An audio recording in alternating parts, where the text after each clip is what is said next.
Ukraine અને Russia વચ્ચે છેલ્લા 3 વર્ષથી ચાલી રહેલા યુદ્ધમાં હાલ અનેક બીજા દેશોના પણ નાગરિકો જોવા મળે છે। તેઓ યુક્રેન કે રશિયા તરફથી યુદ્ધ લડી રહ્યા છે, ત્યારે શું તમને ખબર છે કે ભારતીય સેનામાં પણ પાડોશી દેશના અનેક લોકોને ભરતી કરવામાં આવે છે? એવું નથી કે ભારત સરકાર માત્ર યુદ્ધના સમયે તેમની ભરતી કરે છે, પરંતુ વર્ષોથી તેમની ભરતી કરવાની પરંપરા ચાલી રહી છે।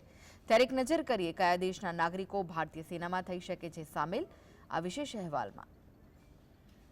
ભારતીય સેનામાં દેશના તમામ રાજ્યોના નાગરિકો ભરતી થઈ શકે છે, ત્યારે ભારત સિવાય પણ એવા અનેક દેશો છે જેના નાગરિકો ભારતીય સેનામાં સામેલ થઈ શકે છે।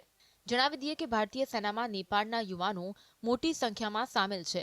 તમે ભારતીય સેનામાં ગોરખા રેજિમેન્ટનું નામ સાંભળ્યું જ હશે।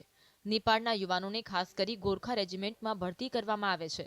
નેપાળના ગોરખાઓ મૂળભૂત રીતે ભારતીય સેનાનો એક ભાગ છે। ભારતીય સેનામાં 4 ગોરખા રેજિમેન્ટ છે। આ પરંપરા ભારતમાં બ્રિટિશ કાળથી ચાલી આવે છે।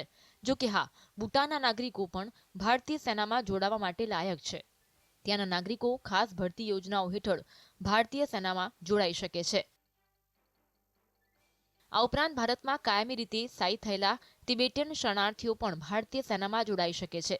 તમને જણાવી દઈએ કે ભારત પાસે તિબેટી સૈનિકોની એક ખાસ ટુકડી છે, જે હિમાલયમાં ચીન સામેના યુદ્ધમાં નિષ્ણાત આક્રમણ ટુકડીની ભૂમિકા ભજવે છે।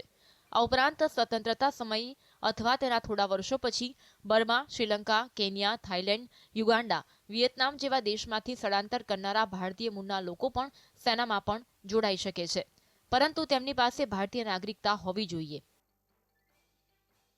ઉલ્લેખનીય છે કે વિશ્વની ચોથી સૌથી મોટી સૈન્ય શક્તિ ભારતીય સેનામાં તમામ ધર્મના લોકો જોવા મળે છે। ભારતીય સેનામાં 70% હિન્દુ છે તો 3% મુસ્લિમોનો સમાવેશ થાય છે, જ્યારે ભારતીય સેનામાં શીખોનો હિસ્સો 8% છે તો ખ્રિસ્તીઓનો 2 થી 3% છે। ભારતીય સેનામાં બૌદ્ધ, જૈન અને પારસીઓનો પણ સમાવેશ થાય છે, પરંતુ તેમની સંખ્યા ઘણી ઓછી છે। બીજી તરફ હવે સેનામાં ભરતી થવા માટે ભારતીય સરકાર દ્વારા અગ્નિવીર જેવી યોજનાઓની શરૂઆત કરવામાં આવી છે। આ યોજના અંતર્ગત હવે ભારત કે નેપાળના નાગરિકો ભારતીય સેનામાં સામેલ થાય છે, તો બીજી તરફ પીએમ મોદીની આ મહત્વાકાંક્ષી યોજના સતત વિવાદોમાં રહી છે। કોંગ્રેસ સહિત વિપક્ષી પાર્ટીઓ સતત અગ્નિવીર યોજનાના વિરોધમાં જોવા મળી છે। Bureau report, GSTV।